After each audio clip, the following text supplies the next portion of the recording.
আসসালামু আলাইকুম। এই গরুটা আমি কিনলাম ৬৪,০০০-এ। আমি ২ মাসের মধ্যে কীভাবে মোটা তাজা করছি আপনারা অবশ্যই ভিডিওগুলো দেখবেন, তাহলে পর্যায়ক্রমে পেয়ে যাবেন। আসলে কী প্রয়োগ করতেছি আমি আপনাদেরকে দেখাচ্ছি, তো আপনারা অবশ্যই দেখুন। মোটা তাজা করার জন্য কী প্রয়োগ করতে হয়, কী ইনজেকশন প্রয়োগ করতে হয় সে বিষয় নিয়ে আজকের ভিডিওটি থাকছে। তো অবশ্যই ভিডিওটি দেখুন সম্পূর্ণ। আমাদেরকে কৃমিমুক্ত করতে হবে সর্বপ্রথম। ৩ ধাপে কৃমিমুক্ত করতে হবে। চাম কৃমি, কলিজা কৃমি, লিভার কৃমি। আসলে একটা কৃমি থেকে আরেকটা কৃমি ৭ থেকে ১৪ দিনের মধ্যে এটা আমরা প্রয়োগ করব। ৭ থেকে ১৪ দিন পর এটা আমরা দিয়ে থাকবো। পাশাপাশি আমরা ক্যাটাফস ব্যবহার করব। পাশাপাশি অ্যামাইনো ভিট প্লাস আছে, জিঙ্ক আছে, ক্যালসিয়াম আছে। কখন কোনটা আমরা প্রয়োগ করি সেই বিষয়টা আপনারা অবশ্যই লক্ষ্য করবেন, তাহলে অবশ্যই বুঝতে পারবেন। তো আমি এখন আপনাদেরকে দিয়ে দেখাবো নাইট্রোনেক্স। নাইট্রোনেক্স সেটা হচ্ছে কলিজা কৃমি। এই কলিজা কৃমি ইনজেকশনটি আপনার ১.৫ মিলি ৫০ কেজি বডিটার জন্য ১.৫ মিলি। তো আমি এখানে প্রায় ১২০ কেজি প্লাস হবে, সেক্ষেত্রে আমি ৪ মিলি দিব। তো আপনারা অবশ্যই দেখুন কীভাবে আমি ইনজেকশনটা তুলতেছি। আপনারা সর্বপ্রথম যারা ২-৪টা গরু গবাদি পশু পালন করেন তাদের জন্য খুব সুবিধা হবে, কোনো ডাক্তার হবে না। আস্তে আস্তে ইনজেকশনটি তুলবেন, তাহলে খুব সুবিধা হবে। জোরে তুললে হাওয়া হয়ে যেতে পারে। আমার তোলা কমপ্লিট। এটা হচ্ছে কলিজাতে যতগুলো কৃমি আছে, বাসা বেঁধে আছে কলিজার ভিতরে, সবগুলো মুক্ত হবে। সেজন্য আমি কলিজার কৃমিটা করে দিলাম। এরপরে আমি বোলাস ট্যাবলেট খাওয়াবো। বোলাস খাওয়াবো আপনার হচ্ছে ডাবল ডেক্স এলটিভেট ডিএস, মানে ডাবল যেটা হচ্ছে ৭৫ থেকে ১৫০ থেকে ১৫০ কেজি পর্যন্ত যে একটা ট্যাবলেট ব্যবহার করা হয়, ওই ট্যাবলেটটা আমি প্রয়োগ করবো সকালবেলায় খালি পেটে। ৭ থেকে ১৪ দিনের মধ্যে আমি এটা ব্যবহার করবো।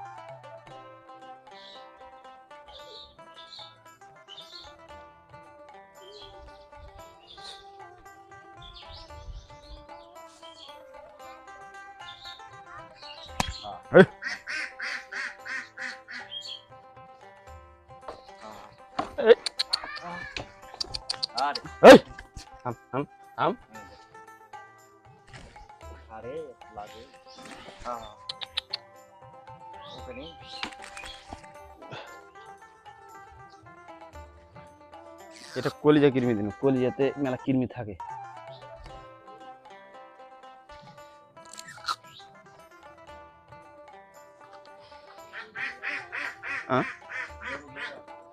হয় বিশাল গরু।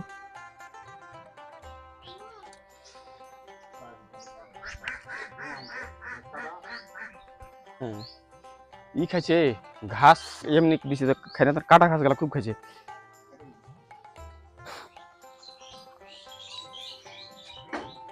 এরপর দেবো ক্যাটাফাস 10 মিলি। এটা সপ্তাহে একবার করে দেবো আমরা। এর সাথে আমরা ভিটামিন বি কমপ্লেক্স অ্যামাইনো দিতে পারি। তো পর্যায়ক্রমে আমরা দেবো, হয়তো 2-1 দিন পর আমরা অ্যামাইনো বা ভিটামিন বি কমপ্লেক্স দেবো। তো আমরা 10 মিলি করে দেবো গরুটাকে। 2 মাসের প্রজেক্ট, 2 মাসের মধ্যে আমরা মোটা তাজা করবো। তো কী আমি প্রয়োগ করে মোটা তাজা করতেছি আপনারা অবশ্যই দেখবেন ভিডিওগুলো। এটা দিতে হবে মাংসে, গভীর মাংসে। আর কৃমি ইঞ্জেকশনগুলো দিতে হবে চামড়ার নিচে।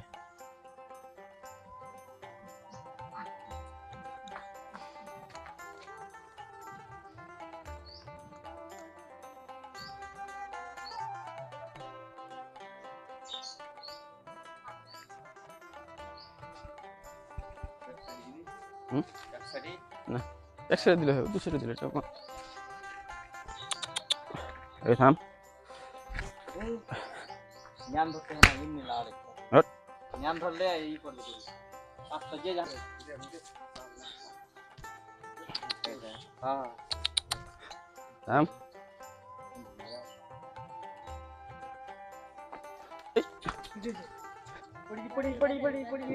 বাইরে দিলে কিছু করার নাই।